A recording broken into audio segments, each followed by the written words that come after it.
galera, e aí, tudo bem com vocês? Como é que vocês estão? Morrendo de saudade, espero logo em revê-los, espero logo que a gente possa passar por tudo logo isso, né, e sorrir de novo. Espero que a gente possa esse ano ser ainda fechar com chave de ouro, beleza, galera? Então, olha só, essa aula é do mesmo jeito que eu sempre dou pra vocês, né, eu sempre quando eu termino o conteúdo tento passar uma revisão de exercícios. Eu não tenho a necessidade de passar uma revisão geral, por quê? A gente já vem desde o início do ano fazendo os exercícios, né? E eu venho corrigindo em sala de aula. E mesmo dando continuidade a isso nas videoaulas, beleza? A gente termina o conteúdo, logo em seguida faz a videoaula, beleza? Com a correção dos exercícios. Então, galera, essa videoaula aqui vai ser 2 tacadas em uma só. Vou dar a revisão de exercícios do praticando justamente lá do período da independência do Brasil e depois do primeiro reinado, beleza? Então a gente já está falando aqui de Brasil imperial. Show de bola? Galera, então vamos lá. Abram para mim lá, fazendo um favor, na página 577, beleza?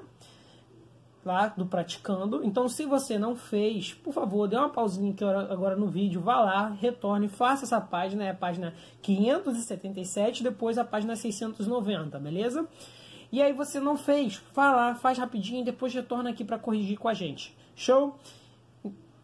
E aí, galera, então vamos lá, vamos voltar. Então, quem já fez, pegando aí o seu livro, abrindo aí na 577, abrindo lá no exercício 1 do praticando. Show? Vamos lá. Pessoal, questão. O Brasil assistiu nos últimos meses de 1822 e na primeira metade de 1823, o quê? Vamos lá.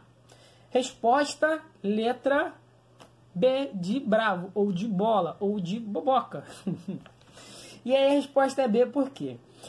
Ao esforço do imperador para impor o seu poder às províncias que não haviam aderido à independência. Porque, galera, o Brasil vai se tornar independente em 1822, 7 de setembro de 1822.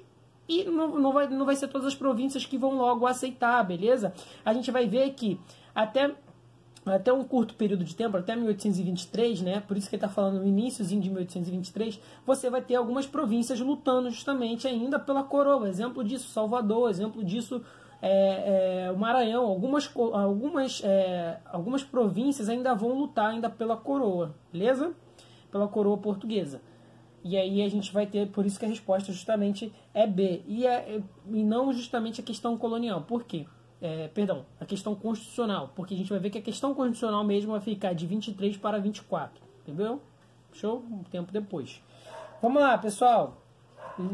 2, né? No contexto da independência política do Brasil e de Portugal, é correto afirmar que, só vou reler aqui para todo mundo entender melhor. No contexto da independência política do Brasil de Portugal, é correto falar o que o Brasil consegue ser independente politicamente de Portugal. É correto afirmar que, resposta, letra C, de chatinho, de Charles e de caixinha, beleza? E é porque a resposta é a letra C. O regresso de Dom João VI a Lisboa significou a vitória da burguesia liberal portuguesa. Sim, correto. Por quê? Quando ele está... Qual é a grande questão disso? Né? Ele está perguntando no texto, né, no contexto da independência política do Brasil em relação a Portugal, o quê?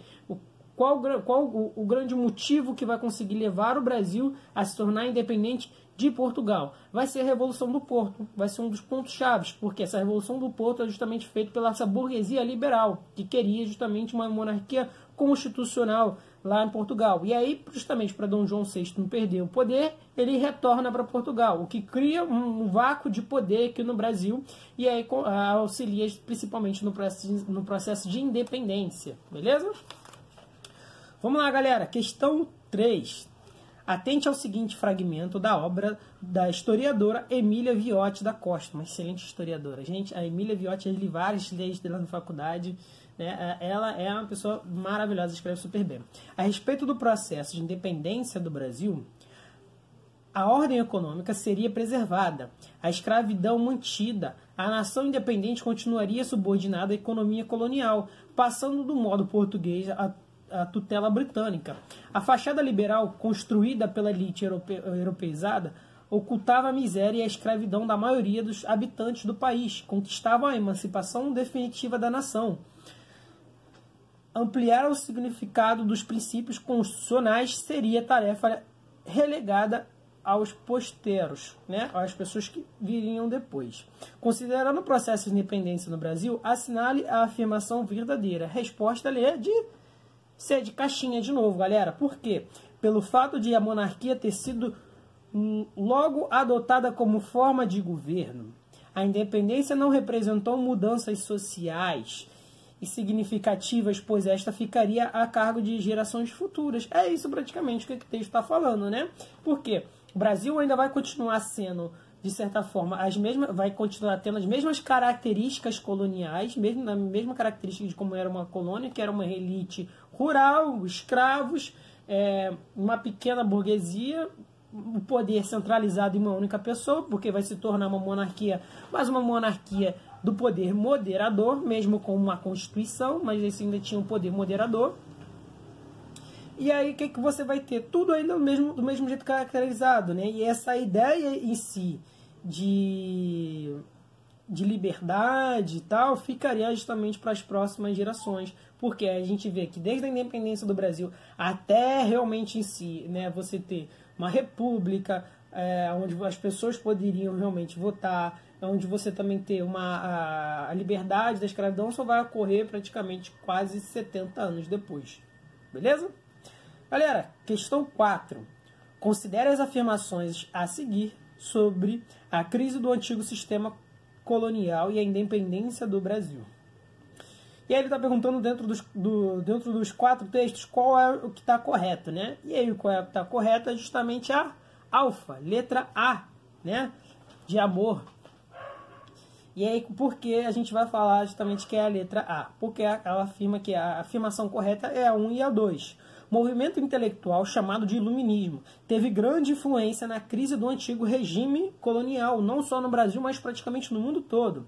Pois além de uma crítica às bases do antigo regime, como o absolutismo monárquico e os privilégios da nobreza. Por quê? Privilégios da nobreza no sistema feudal ainda, galera, beleza? Eles estão fazendo essa crítica. Condenava também um sistema colonial e um monopólio comercial, o pacto colonial, beleza? Então, corretíssima. 2. Os conflitos na Europa decorrentes da expansão do Império Napoleônico, corretíssimo, porque vinda da família real para cá também auxiliou no processo de independência, porque tirou o Brasil de status de colônia para uma nação portuguesa, tentando bloquear o acesso da Inglaterra ao mercado colonial ibérico, invadiu a Espanha e Portugal, precipitando assim o processo de independência nas Américas. Corretíssimo. A própria Inglaterra auxiliou no processo de independência do Brasil, beleza? E não só do Brasil, mas da Espanha, quer dizer, não só do Brasil, mas também das colônias espanholas, beleza? E é isso que a gente tem que começar a ter em mente, que a história ela não é só local, a história também ela tem um fator também globalizador já nesse período. E aí eu só vou pegar uma aqui, incorreta, para a gente entender o que não está correto, né? A vinda da corte portuguesa para o Brasil é considerada como um fator que retardou o processo de independência do Brasil? Não, a gente vai ver que a vinda da família real realmente vai auxiliar, vai antecipar o processo de independência no Brasil, pois a presença do monarca lusitano na América estreitou ainda mais os laços entre Brasil e Portugal, tornando o primeiro ainda mais dependente do segundo. Não, às vezes, na verdade, meio que se tornou invertido, né? Porque, de certa forma, enquanto Portugal estava sendo ocupada, o Brasil se tornou o país, né, o centro em si da coroa, se tornou a capital de todo o reino, e aí criou-se uma inversão em si do valor, né? Então, por isso que essa daí está incorreta. Entenderam como é que você faz a leitura de algumas questões, como você entende a funcionalidade de cada ponto, né? E aí por isso que é bom a gente vê-la de forma cronológica, para a gente memorizar, entender melhor. 5. Em setembro de 1822, o príncipe regente Dom Pedro proclamou a separação do Brasil em relação ao Reino de Portugal. Show. Sobre a independência do Brasil, é correto afirmar que... Resposta B de bola, B de bravo, B de bolado, B de boboca. Beleza? E a resposta é B por quê? Vamos lá, vamos ler a resposta. Não modificou o país em profundidade. pois manteve a concentração da terra e a monocultura e a escravidão. Perfeito, né? Olha só, todo o poder ficou concentrado justamente na coroa, na monarquia, na propriedade rural, beleza? 6. O processo de independência do Brasil teve raízes na chegada da corte portuguesa ao país, em 1808. A partir daí, a quebra do pacto colonial resultou em significativas transformações econômicas que foram exigindo também um novo estatuto político. Esse processo de mudança culminou com a separação política, quando em 1822 o príncipe regente Dom Pedro proclamou a independência do Brasil em relação a Portugal. Sobre o contexto, imediatamente após 7 de setembro, assinale a alternativa correta. Então ele está perguntando qual é a relação em questão da independência do Brasil, beleza? Como é que foi o desenvolvimento justamente desse 7 de setembro, né? E a resposta é C de caixinha, de chato e de Charles, beleza? A forma de governo desejável, segundo os conservadores, era a monarquia constitucional, com representação limitada, como a garantia da ordem e a estabilidade social, correto, né? E aí está perguntando o seguinte, sobre o contexto imediato de o que as elites queriam, né? E a gente vê que tinha um projeto constitucional e depois o que vai ser a Constituição, que são duas coisas diferentes. E aí a pergunta é, por que a C é a correta, né? Porque ela representa esse projeto constitucional, uma estabilidade, uma representação limitada, os poderes do imperador agora vão ser limitados, beleza? Não vão ser mais absolutos. Galera, então vamos lá agora pulando para 690. Eu não quero fazer que esses vídeos fiquem muito grandes, quero que eles se tornem mais divertidos e mais interessantes, até porque no Praticando tem bastante questões, né? Então vamos lá. Questão 1 da página 690. A crise política do Brasil imperial, que resultou na abdicação de Dom Pedro, teve como cerne a disputa entre a inclinação centralista, absolutista do monarca e a defesa do federalismo pelas elites econômicas regionais. A renúncia do imperador em 1830 resultou... Olha só, o texto está dizendo que é o seguinte, nesse período, ele estava passando por uma crise política no primeiro reinado. Você tinha, de um lado, a centralização do poder e o poder moderador no imperador, e do outro lado você tinha as elites regionais, justamente com as ideias federalistas, né? Cada estado fosse independente em si, tudo não tinha que se centralizar na coroa, tudo não tinha que se centralizar na capital. E a resposta correta, né, é a letra A. A transferência do poder às elites regionais e aos regentes ordem política que se mostrou frágil, abriu caminho para levantes oposicionistas e populares, né? Porque, olha só, toda essa centralização de poder fez com que aumentasse justamente essa crise política. Aí você vai ter justamente a Confederação do Equador, né, que vai tentar se tornar independente do Brasil. E aí aumenta a instabilidade do Brasil nesse período, beleza? E aí o que vai acontecer? Qual é o resultado da abdicação de Dom Pedro I aqui no Brasil, né? Porque quando ele sai, o que acontece, né? Você já tem uma estabilidade total política. Aí vai falar, quando começa o período regencial, você tem uma experiência republicana. Essa experiência republicana, né, tenta justamente... você vai ter várias revoltas nesse período regencial que vai tentar transformar o Brasil de um império para uma república. Beleza? Galera, questão 2. O fechamento da Assembleia Constituinte por Dom Pedro I em novembro de 1823, pergunta, resposta C de chatinho, C de casa, C de caixinha, né? Representou a centralização do regime monárquico e provocou as reações separatistas. Galera, vamos lá, primeiro ponto. Quando Dom Pedro fecha esse congresso, né, ele quer justamente que a Constituição seja ao modo dele. Ele queria que o Brasil ainda continuasse como uma monarquia absolutista. Show? Só que as pessoas não queriam mais que fosse absolutista, queria que fosse constitucionalista, queria que agora tivesse regras, que o rei não tivesse todo o poder. E aí o que ele fecha? Malandramente, ele tem o poder do exército, ele vai lá e manda fechar esse congresso, né? E aí, o que vai acontecer com isso? O que representa esse fechamento desse congresso? Né? Ele representa justamente a centralização do poder no Dom Pedro I e provoca uma reação separatista que vai provocar justamente a Confederação do Equador, né? Que vai ser a união de estados lá do Nordeste, como encabeçado por Pernambuco, feito também pelo Ceará, Rio Grande do Norte, né? que vão justamente se juntar, e a Paraíba também, vão se juntar para criar justamente um país independente. Beleza? Vamos lá, galera. Questão 3. Eu não vou ler, né? Porque também porque tem várias outras questões para ler, mas vamos logo direto para o enunciado. Com base no texto, é possível concluir que a composição da Confederação do Equador envolveu a princípio, resposta B de bolinha, B de bobão, B de bolacha, diversas camadas, incluindo os grandes latifundiários na luta contra a centralização política. Sim, porque o que você vai ter? Quando ele fala em camada, né, e está falando de camadas sociais, lembrando lá justamente aquele triângulozinho que eu coloco lá para vocês sempre, né, que é a pirâmide social, ele vai falar de camadas sociais, tá bom? Então ele vai falar que boa parte da camada inferior vai participar, né, que vai ser diversas camadas, vai ser a camada do meio também vai participar, e as elites também, principalmente, vão participar, né? E aí, por isso que ele está falando, incluindo os grandes latifundiários. Quem tem terra nesse período é a galera que é rica, né? Na luta contra a centralização do poder. Na luta contra quem? Contra o Império, contra Dom Pedro I. Por isso que a resposta é a letra B. Perfeito? Vamos lá, galera. Questão 4. Para Portugal, não era interessante trazer para o Brasil imigrantes dos estados possuidores de colônias, tais como a França, Inglaterra, Holanda e Espanha. Abrir as portas da colônia e depois do recém-criado Império do Brasil poderia significar o risco. Daí a preferência por imigrantes dos estados alemães, da Suíça e da Itália. Pedro I continuou essa política, enfatizando que era necessário apoiar o desenvolvimento da agricultura pelo aliciamento de bons colonos, que aumentasse o número dos braços dos quais necessitávamos.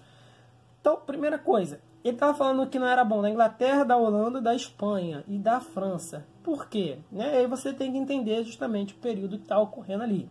Né? O que aconteceu nesses países antes do período, ou então um pouco antes ali de Dom Pedro justamente assumir o poder. E essa questão está falando sobre imigração, né? Trazer pessoas de outros países para o Brasil. E a resposta a essa questão é B. No primeiro, B de bobão, B de bola, B de bom. No primeiro reinado, a entrada de imigrantes associava-se a um incremento de produção agrícola e tinha como conta o cenário internacional no qual as metrópoles europeias disputavam territórios e riquezas, né? Então você tinha que trazer pessoas que não estavam disputando também, não tinham influências também, né? Influências políticas, ideológicas. Ele não estava vindo de potências europeias, como a Espanha, como a Inglaterra, como a França. Ele tinha que trazer de países paralelos, né? Países que pessoas não tinham interesse nas terras brasileiras. Questão 5. Leia os itens a respeito da Revolução Pernambucana de 1817. Beleza? Uma revolução que ocorreu um pouquinho antes da independência do Brasil, e essa revolução é importante porque ela praticamente vai ser a mãe da Confederação do Equador, beleza? Porque o Pernambuco também vai tentar se tornar independente nesse período. E aí a resposta é a letra B de bobão, B de bola, B de bravo, né? E aí justamente é a B porque ele fala que a 1